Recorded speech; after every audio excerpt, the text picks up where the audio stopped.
Well, today's modern world allows us to control nearly every aspect of our lives. However, when it comes to end-of-the-life decisions, oftentimes families are left to guess their loved ones' wishes.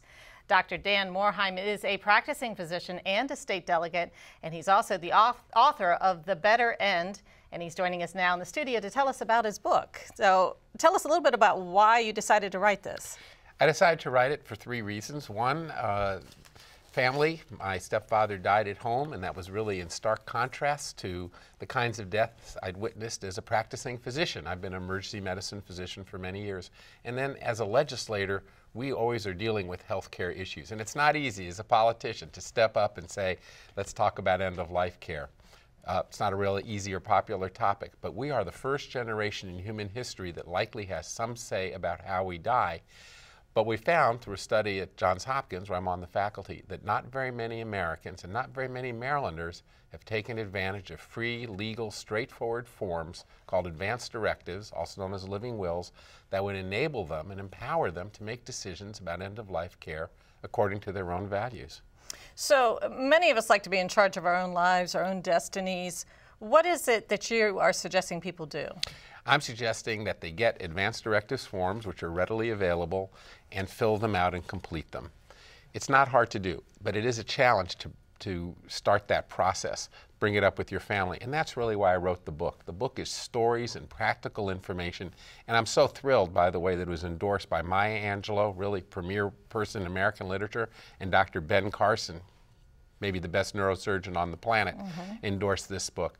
It's a tough topic, but if we're empowered and take advantage of what's available to us, not only will we'll have a better experience when we approach end of life, which all of us are going to do, but because we approach it in an empowered and valued way, we can make a lot of determinations about what we want. And there are times when the great advances of modern technology, which I appreciate as a doctor, are useful and prolong life. And then there's also times where it's not really useful anymore, but who makes the call? You can. So we talked a little bit before the show. One of the groups of people who really seem to not be filling these out in particular are minorities. In our study, we found that only about 35% or 30% of Marylanders had completed advance directives. In the older, richer, whiter population, it was maybe 45%, still well below half.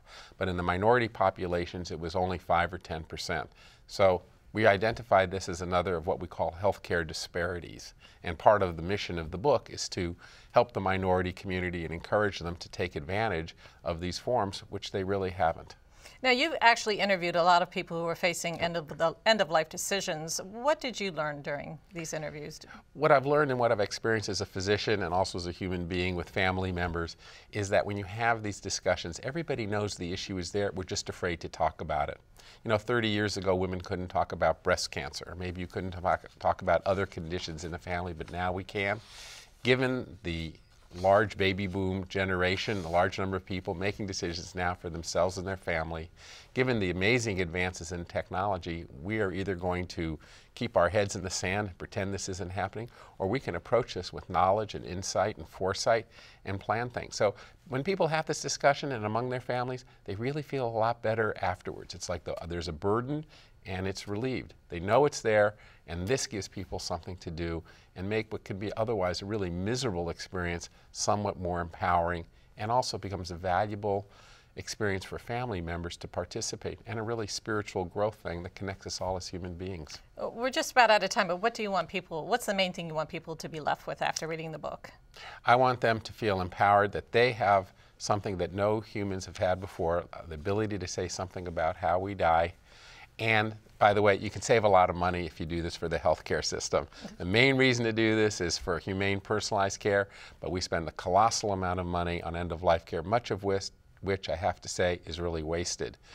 It's futile expense, and we could save the money and put it into better things. But everybody can step up and take responsibility, and it's a personal thing. Yeah, and a win-win situation for both ends of the spectrum there. You got it. Thank you. All right. Thank you so much for joining us, and we hope to have you back on the show in the near future, talk a little bit about some of the Affordable Care Act and the implementation. I work on a lot of things in the legislature besides this, but this is an important one that everybody needs to know about. All right. Thank you for joining us. And to find out more about his book, you can log on to thebetterend.com.